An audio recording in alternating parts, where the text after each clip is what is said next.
Rules Committee come to order, and thank you very much for joining us for another fun day at the Rules Committee.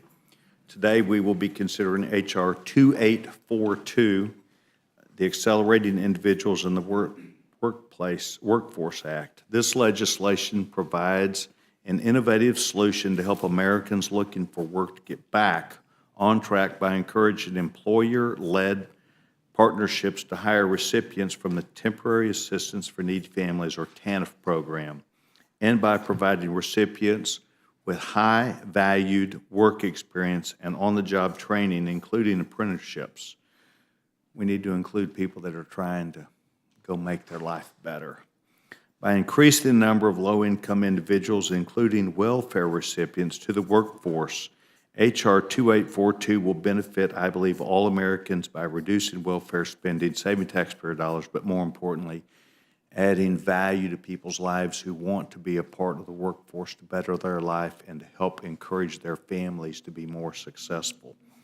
This bill requires states to report on outcome measures and provide high-quality evaluations to determine whether these public-private partnerships were effective in helping welfare recipients into more jobs, retain work, and increase their earnings over time, creating a measured process that, in my view, will help ensure transparency and improve good governance. I'd like to welcome the gentleman, my dear friend from Nebraska, Congressman Smith, as well as the gentleman, my dear friend who I try and see on the floor often, the gentleman Richie Neal.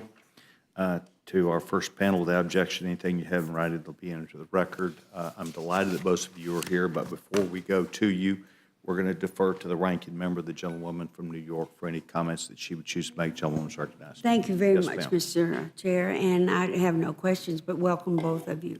Look forward to your scintillating and dramatic testimony. Richie, good to see you. How are you? Good. Yeah, well, I get there a little bit earlier than I used to. Yeah,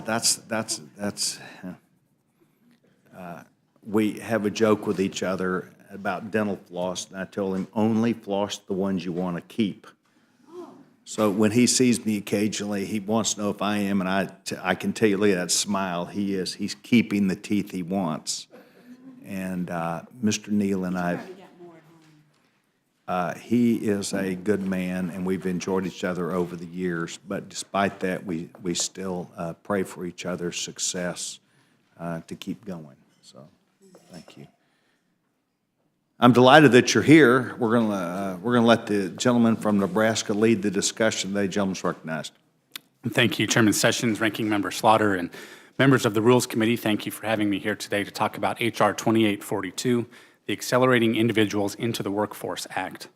According to the Bureau of Labor Statistics, there are more than 6 million job openings, the highest level since the government started tracking this data in the year 2000. At the same time, the share of Americans participating in the workforce is near a 4-decade low.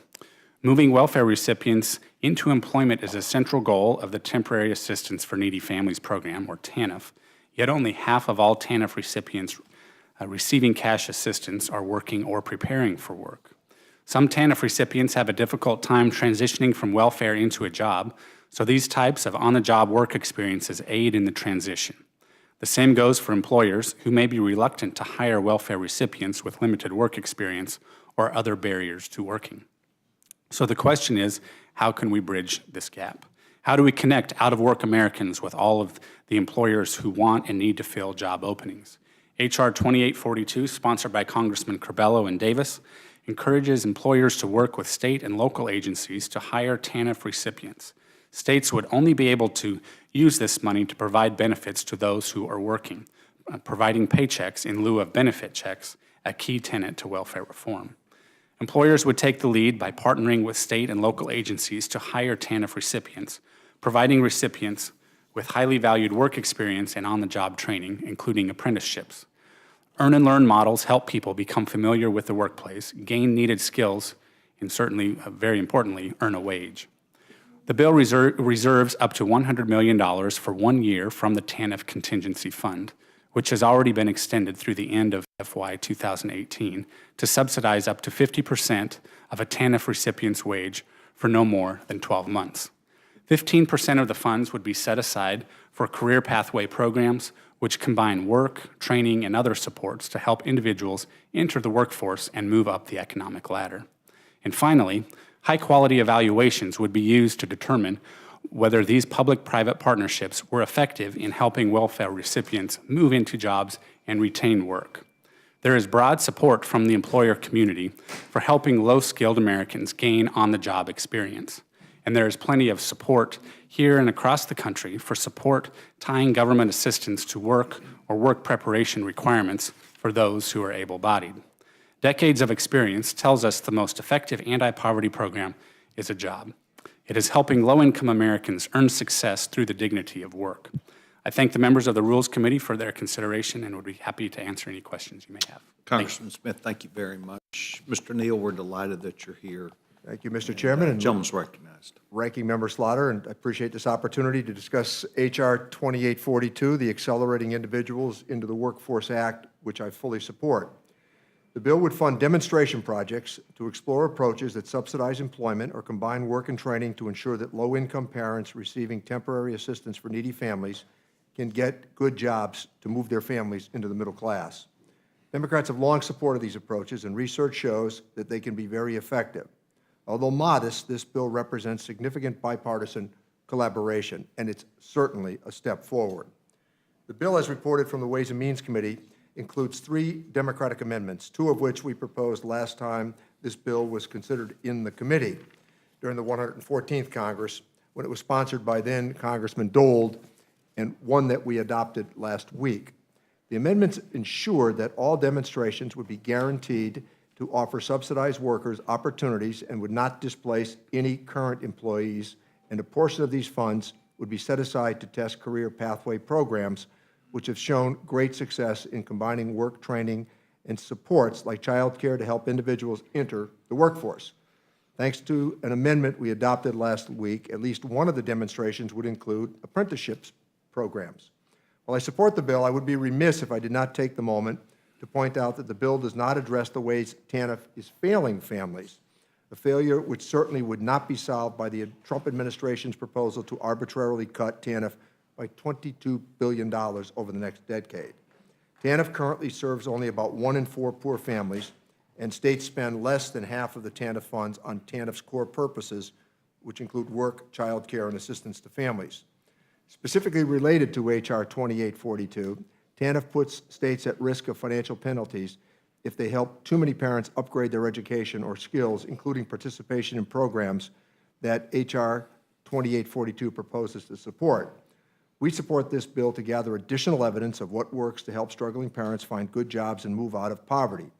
But we hope and are disappointed that at the moment the majority is also not prepared to consider legislation about the bigger picture that would remove further obstacles from states when it comes to education and training for TANF recipients. Let me go off script for one moment, if I can, Mr. Chairman, Ms. Slaughter. Mr. Smith mentioned the worker participation rate in America, and we need to be concerned about it with what's happened. The post-war norm is closer to 66%. In Massachusetts right now, it's higher than that. But across the country, that number now has struggled between 62 and 63% of the workforce.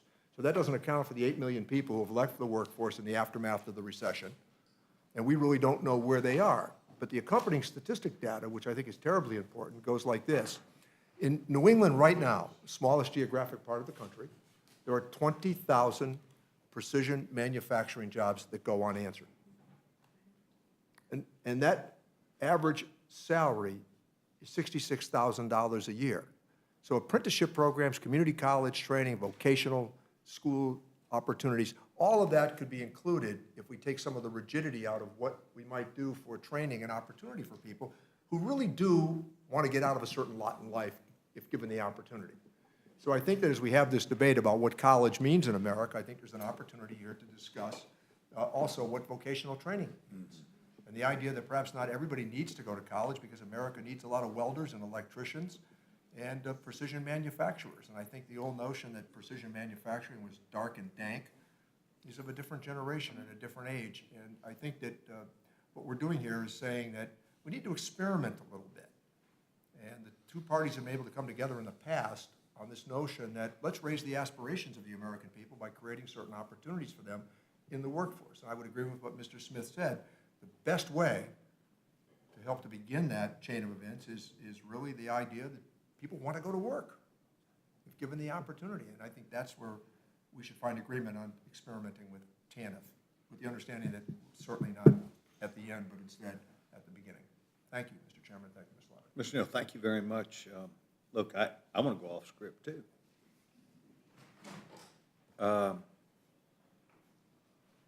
It's easy for me to assume that I could say, well, a person does not take a job of the some 20,000 that you indicated that are That number, available. Mr. Chairman, is from Deloitte and the New England Council, so it's not a manufactured number that we can. I don't, yes, sir. It's a number that somebody else provided that you believe is factually correct. And these are jobs that are ready and waiting where people have said, look, we want them. What's the problem of moving it over? Is it that people are worried about what they might be receiving today? I'm going to call it Medicaid. And they're worried about that job may not provide the benefits. What is it? Well, I think it's a combination of things, but it's also the reality. I was the commencement speaker at Springfield Technical Community College, their graduation ceremony about a month ago. And they have now 7,000 students. And one of the things I found interesting that night was that the college president looked at this huge audience, and he said, how many of you are completing your terminal degree program in 2 years? And a lot of hands went up. And then he said, how many of you have taken 3 years? And he went right down, and he said to a couple of people, how many of you have taken 10 years? And there were hands that went up, and I cheered for them. And the reason being for that, Mr. Chairman, is because of the fact that, you know, that mom who, for whatever reason, and has 3 children, and she's trying to put it all together, she went part-time, she went days, she went nights, and she worked in between to try to get that associate's degree. And I think that's what we should be acknowledging. And Mr. McGovern and I partner at Quinsigamond Community College in Worcester. It's the same story. So I think that Congress ought to be able to rally to apprenticeship programs and to the notion of expanding community college opportunities across the country, because there are a lot of people for these jobs that don't need a 4-year degree, but they need something beyond high school. Yes, sir, but maybe more to my point, I don't know whether it's yours, these are jobs that are waiting for people to sign up for today. Is that correct? Well, in Texas, notwithstanding, we have maybe different circumstances. They wouldn't be $66,000 jobs, but they might be commensurate with our pay scales. We really are getting people to jobs. I mean, we have added in Dallas, Texas, North Texas, 108,000 jobs, led the nation. We're finding a way to encourage people to go there. This bill's going to help, but I'm still really worried about the plight that we're in, because the problem is people then outsource their work if they can't get it there. The unemployment rate, Mr. Chairman, in Massachusetts is 4.4%. It is lower in New Hampshire. I think the unemployment rate in New Hampshire is 3.5%. So they're actually going to have to import workers. So you got the jobs, you're saying you don't have the people. We don't have the people. Mr. Smith? I'm reminded that Ed Workforce has a suspension tomorrow on the reauthorization of career and technical education. And certainly, I appreciate your comments. I think they're certainly timely. And even though I think the Ways and Means Committee is the best committee around, the solutions rest in more than just our committee. So I think it's a house-wide, congressional-wide obligation to work on solutions to this, because it stands to benefit everyone in our economy. I really appreciate both of you coming. I mean, this is more than Mr. Smith coming to Washington. Adrian has for a number of years really brought good ideas to us. And you're saying it's really a mismatch. We've only 4% unemployment, but we've still got to solve our problem because it's 6 or 8 somewhere else and get it done. Thank you very much. Chairman Cole? Just a quick observation, Mr. Chairman. I heard my good friend Mr. Smith's remark, and my good friend Mr. Neal immediately agreed. You clearly have never been an appropriator. You'd much rather be in appropriations than Ways and Means. But A lot easier. really, you produce product every year on your committee? No, we decide how to get you the money to do that. No, you're about $600 billion short. You guys need to get to work. Not because of me. But, no, I just want to echo the chairman's sentiments quickly. This is important stuff. This really is. And every now and then, we actually get some things right here. Last year, to your point, Mr. Neal, this Congress, actually through the appropriations process, got year-round Pell back in the game. That's going to help a lot of people as well. So these kinds of things are excellent efforts, and these are good investments because you do get people jobs. But when you get people jobs, that's actually how you get us the money. You get us taxpayers, too. It's a really good piece of legislation. So with that, I'll just yield back, Mr. Chairman. We were going to enjoy the fist fight here, Mr. Chairman. No, that's okay. Okay, When you know, you know, so. there you go. Tom is from Oklahoma. I am from Texas. He loves to come to Texas every October and beat us in football, and it sustains his year. But when he gets up against somebody in Ways and Means Committee, he has way too much fun all year long. So here he goes. Mrs. Slaughter. I want to sing your praises, too. I think this is a good thing we're doing here this afternoon. We also have a job gap. We need engineers. We need people with skills that we can't find to fill it. But, Richard, particularly in what you were saying about the community college, one of the things that we've been concerned about for the last year is the death of the Perkins loans. Perkins loans are the only higher education loans where you can go a semester and drop out if you have to raise some money and come back and pick it up and go through it. And it would really be a tragedy, I think, if we did that. Mr. Smith, and we'll talk to you about that and see what we can do, work together on it. I appreciate it very much. But we have really a job to do to get people to work.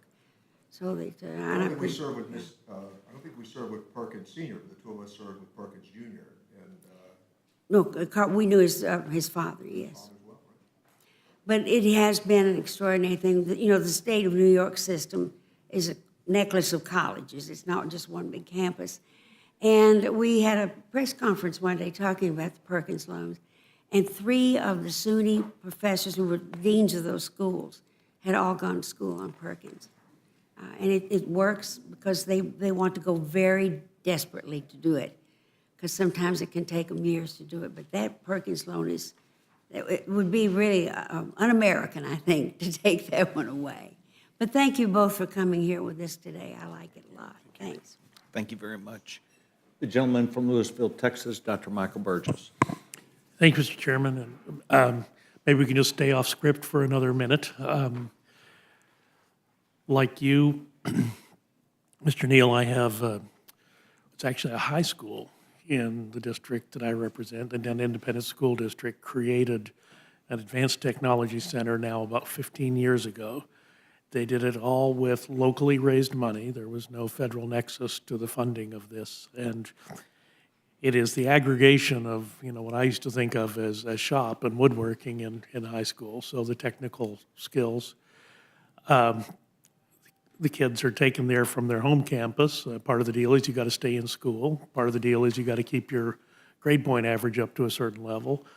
The payoff for these kids is that they learn a skill and earn a certificate such that on high school graduation, they can be employed as a crime scene investigator to a local sheriff's department or police department, court reporting, some cosmetology, barber school. The point is that they actually don't just learn an apprenticeship, but they actually have a document that they can take to an employer and go work at an auto body shop or an automotive repair shop. And these are jobs that, as Mr. Sessions pointed out, we're very fortunate in North Texas. We have also a very low unemployment rate, but the jobs are still there and the skills are needed. So I think it's a tremendous investment, but again, this was done by the school district, by the school board. They saw the need and 15 years ago had the courage to invest in it, and it's something that that I would like to see encouraged and replicated across the country. It doesn't necessarily involve the federal government, but certainly there are things we can do to facilitate the creation of these type facilities. I do have a question, though, on, and I think both of you mentioned, this is going to be done in a way, these grants or subsidies are going to be done in a way that it will not displace anyone who is currently working. How are we protecting the current workforce with people that are receiving these adjunct funds? Well, just anecdotally, hearing from constituents and the shortage of applicants, when you pair that up with the unemployment rate or the inaccurate unemployment rate, if you will, I don't think that that's a problem, just based on the need for more applicants and more workers. Yeah. And these are demonstration grants. Okay.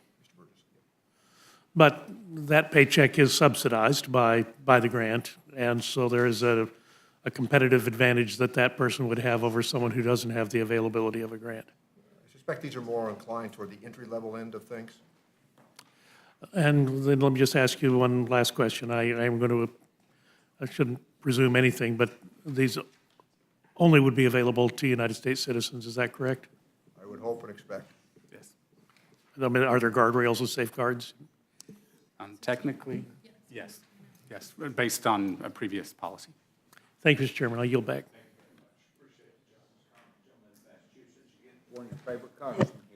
Yeah, I'll go, I won't go unscripted, I'll go unplugged. How's that? First of all, thank you both for being here, and I think everybody supports this. And there were some amendments that have been offered. Congressman Cardenas has an amendment that would add a provision to track the impact of a parent's work schedule on access to affordable childcare and whether any eligible recipients exited the employment program because they weren't able to find childcare services. And Ms. Bonamici has one that says requires states to coordinate their TANF demonstration projects with other federal workforce development projects, including federal work study. I mean, they've talked to me about their amendments on the floor, but I hope that we'll make some amendments in order here, and I hope that you'd support that because there's some good ideas that have been introduced. And look, I just want to echo something that Mr. Neal said about, and Ms. Slaughter said about some of the priorities in the President's budget that seem to be at odds with what we're trying to do here, whether it's the Perkins loan or job training programs in general, or, vocational technical education. I have a great vocational technical school in Worcester, my hometown. I mean, there's a waiting list to get in. People can't get in. Even the community colleges, depending on some of the vocations that they're focused on, there's a waiting list. And so, I think we ought to be finding ways to help, encourage, some expansions of some of these initiatives, because my experience has been that, again, most people who are on public assistance are trying to get off of it into a job that pays a livable wage, so they can have a better life. And but when you cut Perkins loans, when you don't provide infrastructure funds so that communities can expand some of their vocational training programs, when you make it more difficult and more expensive for people to try to get education at any level to develop these skills, it is problematic. And we're having a debate in the Agriculture Committee now about whether or not to, demand that any able-bodied adult who is not enrolled in a job training program, who is not working, will be ineligible for SNAP benefits. The problem is that a lot of these programs have waiting lists. It's not that these people don't want to develop a skill, it's this, they can't get into a program. And depending on which part of the country you live in, it's even more challenging. So this is fine, but I mean, I think if we're going to do this in a way that has a real impact, we need to take a look at maybe coming up with some different set of priorities in the budget than the one that the President has proposed. So in any event, I thank you for being here, and I yield back my time. Gentleman yields back his time. Thank you very much. The gentleman from Georgia. Thank you very much. Gentleman yields back his time. The gentleman from Florida, Judge Hayes. Thank you very much, Yes, yes, sir. Mr. Chairman, and I am very grateful to Mr. Smith and Mr. Neal for bringing this measure. I do want to remind people that one of the more delightful people that have served in this institution was a woman from Indiana, Julia Carson, Oh, yeah. who was her grandson, Andre, is our colleague now. But Julia introduced a measure quite some time ago that was pretty much the same as this. It was the Responsible Fatherhood and Healthy Families measure quite some time ago. I don't know whether you served with her, Mr. Smith, or not. Very short time. Yeah, but you probably know the history of this and know that this is a scaled-down version of what the Obama administration had offered that never did see the light of day. And Julia was a major advocate of that, and I just like to remember her for it. And among the things that she advocated was 24 months that would be more helpful than the 1 year and the restrictions now. I do have a question for either or both of you. In your judgment, has TANF been, in a general way,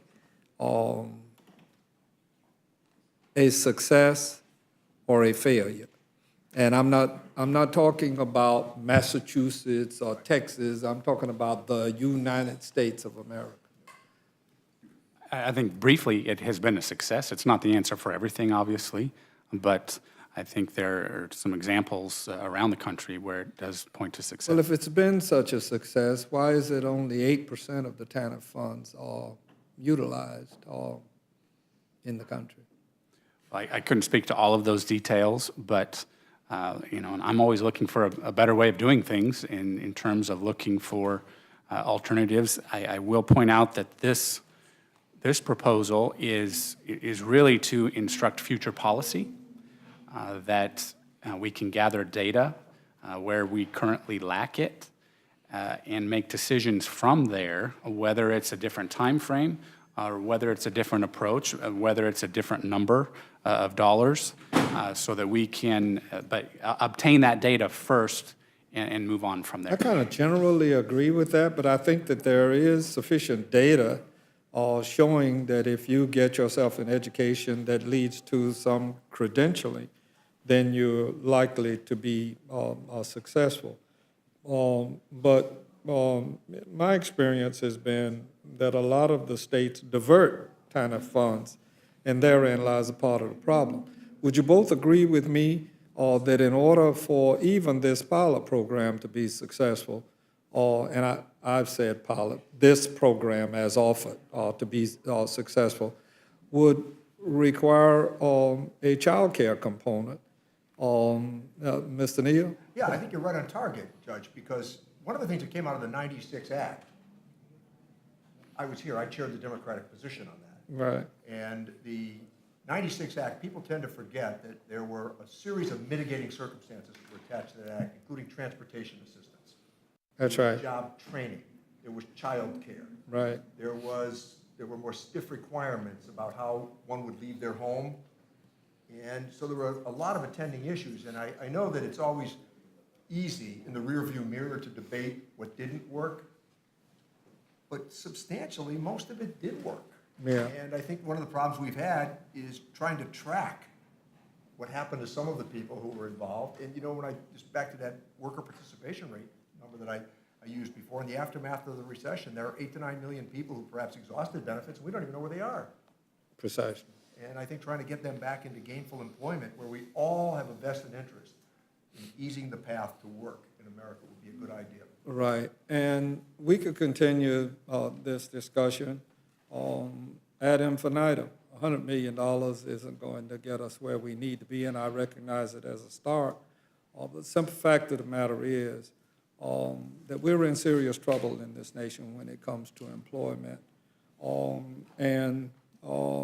We aren't addressing it. By we, I'm talking about all of us here, rather than us doing a meaningful, substantial infrastructure measure that will create some jobs and will allow for this kind of program to lead others to be trained to do some of those jobs. No, we are sitting around going back and forth and waiting for a hidden health care bill or phantom health care bill to come from the Senate that likely is going to impact jobs in a negative way as well once all of this is concluded. What we need to be careful about, and I won't be here with you all, some of you younger people will, and particularly the younger people that are observing, artificial intelligence is going to have one ever more substantial impact, even more than the globalization that we've seen. And I think that what you all could do on Ways and Means is begin to do some of those things that can bring some of that money that's sitting on the sidelines back into play as it pertains to jobs in this country. I don't know how many of you do your own shopping, but I have noticed in the last 2 years, I've shopped at Harris Teeter for my groceries here in Washington. And yes, Congress people do have to pay for their food here, although people don't think so. We do have to pay rent, although people don't think so. But that said, at Harris Teeter, I have noticed in that 2-year period of time, less cashier lines and more check out your own grocery lines. And it's interesting because when I first started going to that store, they only had 2 check your own self out lines, and now there are 10 of them, and there are just 4 of the cashiers. If any of you go to the casinos like I do, it used to be that there was somebody that when you won your money, you could go to the cashier's window. Now there's a machine there, and you put your little ticket in and get your 86 cents out. They won't even give you 86 cents sometimes. But this morning I had an experience. I was in the Longworth building, and I hadn't been there in a long time. And I stopped to get a cup of coffee. And I looked over into the cafeteria, and of course, there were a lot of people there. And then I saw for the first time this little area, and I go in there, and I'm by myself. And I get a cup and a little thing. It said that there's a camera watching you, and then the cup, I put it near the thing, and then I didn't know where to put my credit card and all of that. But not a single person was in there, and they were selling bananas and apples and everything else, and all of it was being done. The youngsters here that, they're up on it, and they do it. But I found it amusing. But I also know that 2 people didn't have a job as a result of that situation. And as we progress in this country, I caution you that we're going to find that there are going to be less and less jobs. And then there's another factor. You're talking about training people. Generally, when we say that, we're talking about young people. But people that are 60 that have lost their jobs, and they're all over this nation, and they're in a variety of places, mostly in the industrial area. I suffer with the people of West Virginia, for example. It's a stone lie that coal is going to provide for them, and Lord knows we need to be talking truth to people when we are talking about jobs. Someone said at a forum I attended this weekend that my governor in my state runs around the state all the time talking about let's go to work and says jobs, jobs, jobs. That simply means in Florida that you need 3 jobs in order to be able to provide for your family. We are operating, we can't raise the minimum wage. We are all at stagnant points in our lives. Right here, 10 years without a cost of living adjustment, and ashamed to talk to the public about the need that even we have. And then you got people here in this institution living in their offices for the reason that they can't afford to have a basement apartment here in this town. So somewhere along the line, something is going to have to be drastic, and likely this fine measure that you all have brought here isn't even going to scratch the surface in what's needed. Yes, Mr. Neal. One of the best guarantees of middle-class success in America has been truck driving. It's been the sure next rung on the ladder for people. And we're going to have to think about what's going to happen over the next 15 years or so. Oh, yeah. Those are the kinds of jobs that are going to. Like you, I spoke at graduations, and one that I spoke, I told the people, and I say to these young people that are here, I won't be around when you all are in driverless cars, and I'm damn glad I won't be, because the way people drive now, driverless cars with that transition period that you all are gonna have to go on, or go through, count me out.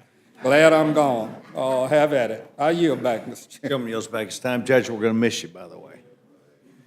Gonna miss you. Mr. Chairman, Careful, you may precede me. Mr. Chairman, I would like to add that. Judge, you might be right.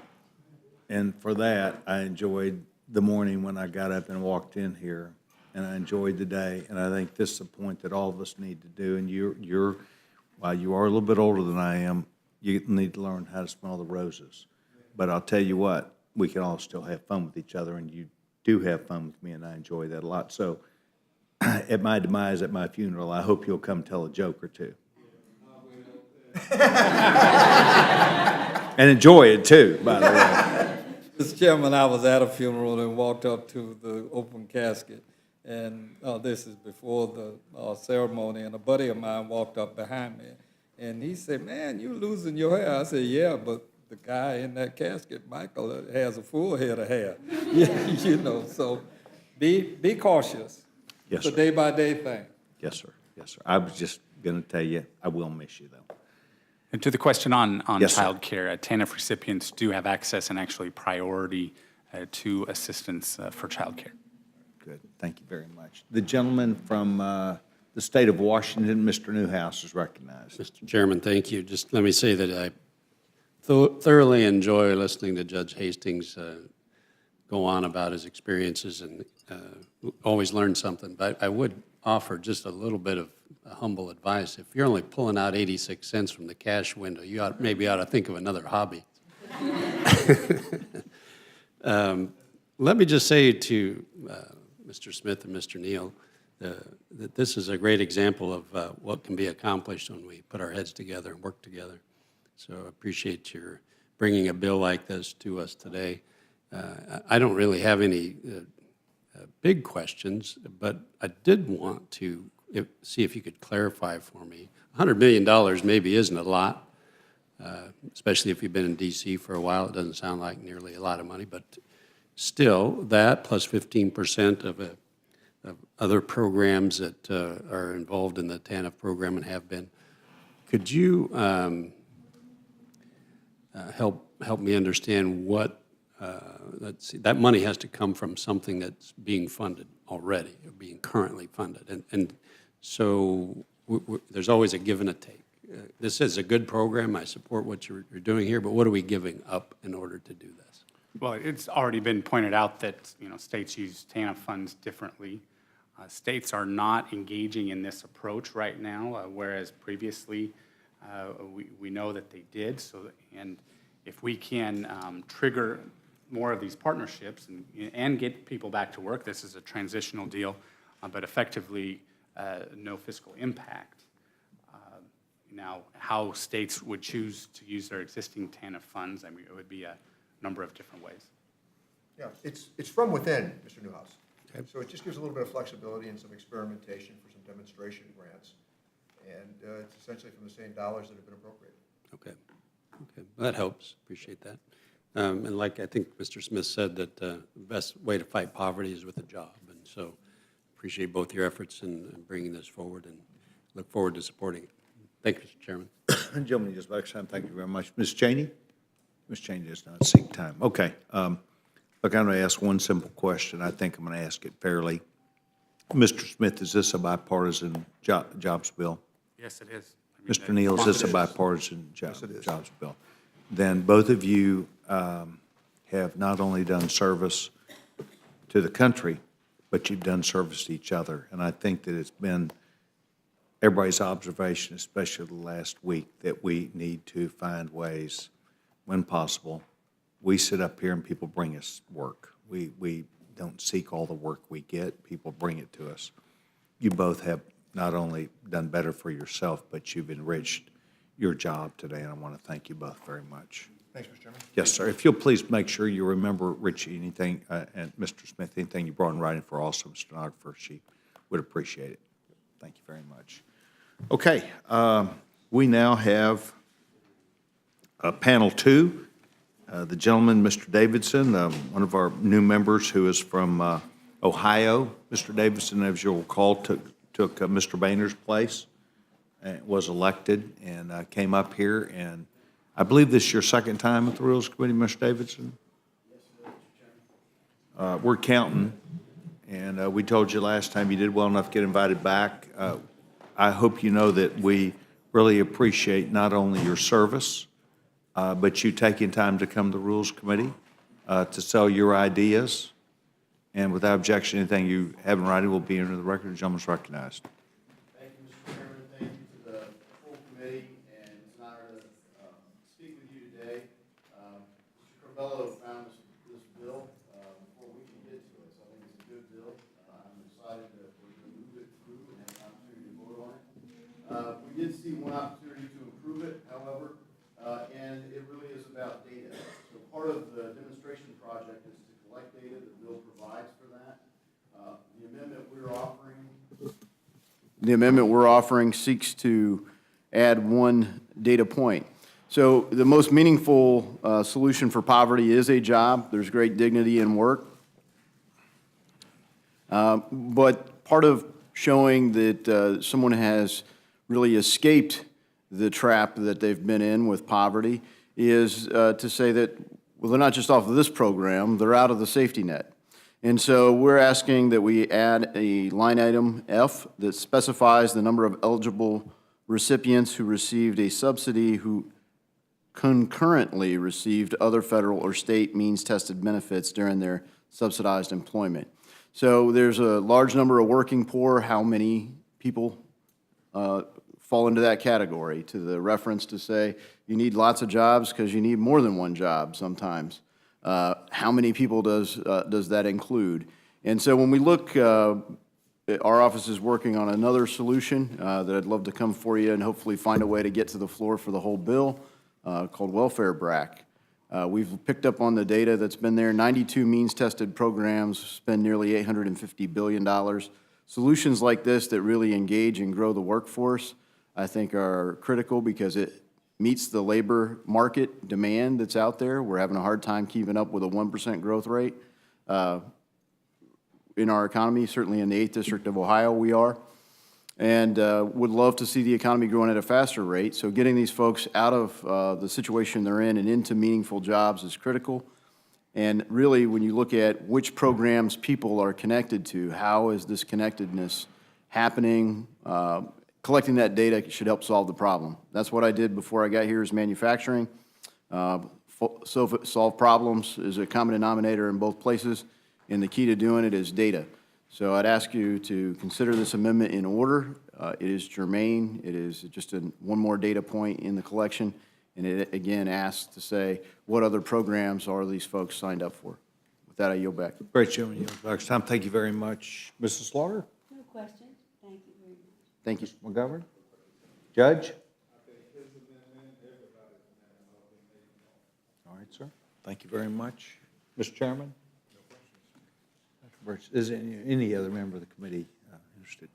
I will tell you, Mr. Davidson, that I believe data is important. And I know we had a question a minute ago about data versus results.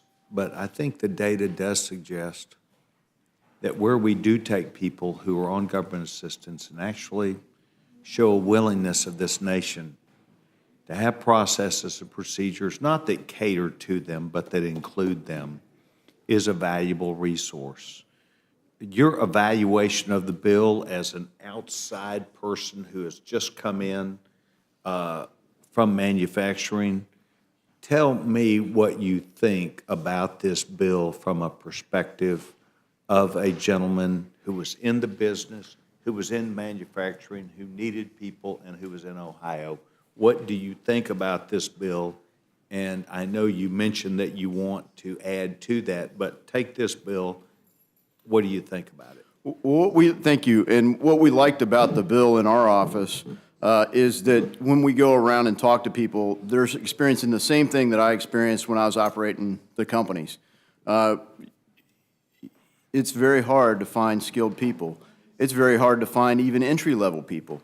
And some of the folks that are available at the low end of the economy in Ohio, if you're offering a $12 or $13 an hour job, that's a pretty good starting pay for a low-skill job in Ohio anyway.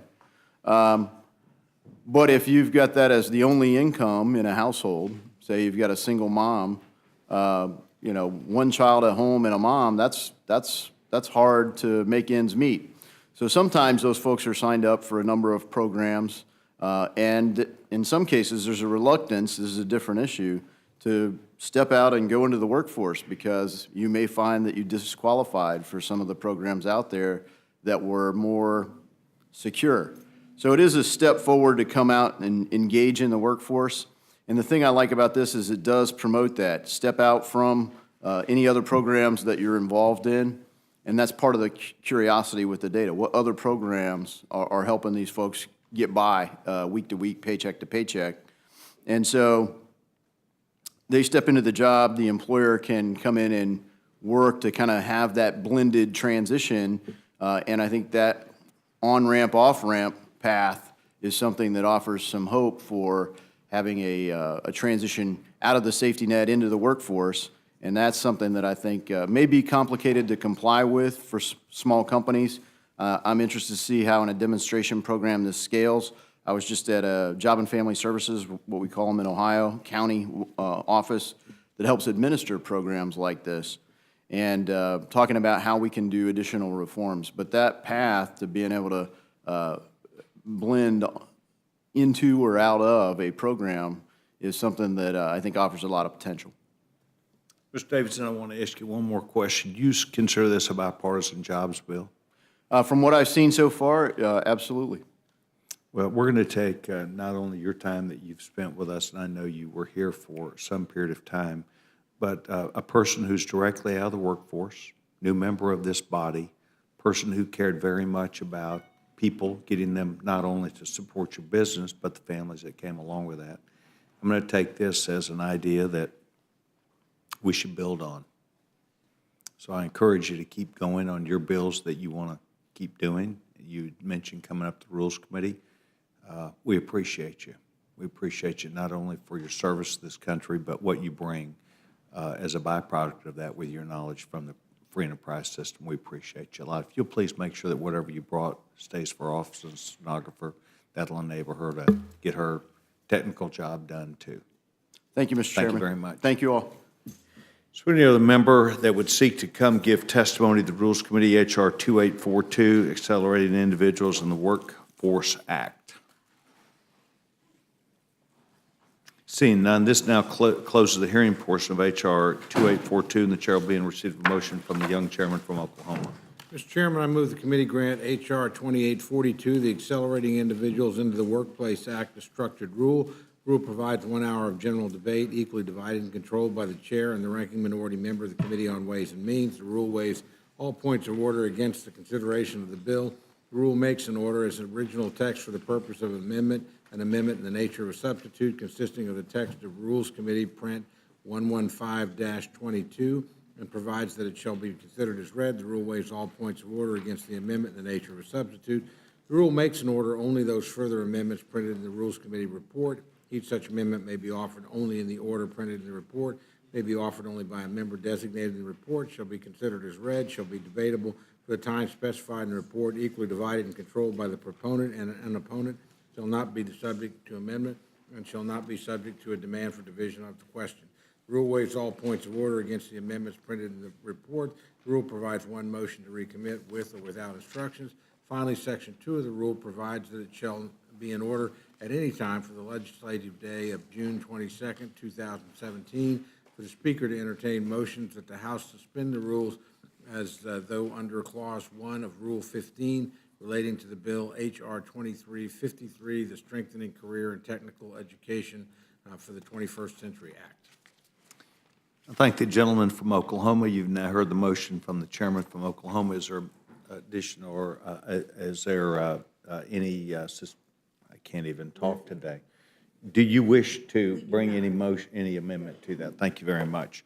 Okay, the vote will now be on the motion from the gentleman from Oklahoma. Those in favor signify by saying aye. Those opposed, no. The ayes have it, the ayes have it. Accordingly, the gentleman from Oklahoma, Mr. Cole, will be handling this bill for Republicans. And Judge Hastings will be handling this for Democrats. So that I know we're going to ask the question, but today is Wednesday, and we have now finished our work for the week up here in the committee, and I want to thank all the members. I'd like to add, it's already been mentioned, Mrs. Slaughter, and I believe others have mentioned the opportunity to, the gentleman from Colorado has just arrived, and we did not have a roll call vote, so the gentleman is good. But we do have a number of continuing young college students who come through this committee. And I certainly encourage each of our offices to not only bring those people that have a chance to come up to the Rules Committee, but I'd like to also welcome today from Baylor University, a junior, Lauren Lucas, a gentleman who is a senior at the United States Air Force Academy, Samuel Eckham, Reed Alexander, who is from the University of the South, Victor Rhyme, who is from Southern Methodist University, that's in Dallas, Texas. I have an opportunity to represent that school. It's a fine institution. He's a junior. Catherine Keene, who's a senior at the University of Texas in Austin. Marshall Morehouse, who is at Fighting Texas Aggie from Texas A&M University. Grant May, who is from the University of Northern Colorado. We have Jackson Wells, who is from Brown University, who is an intern from Cornerstone Government Affairs. Each of these young people are taking their summer, what I believe is wisely put, to come and see not only the inner workings of the House of Representatives, but really learn more about this great nation. And Louise, I know you take time every time, but I hope you'll join me to go down and pat these kids on the back. So thank you. By the way, for those of you who know what you're looking at what is the Rules Committee that comes up here every week. We're trying to get better at what we do also, but I'm delighted that you as young students have taken time to come up.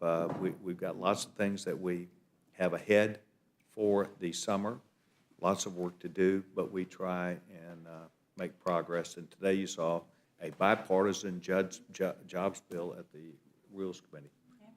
Great. Anything further from the committee? Seeing none, we now completed our work.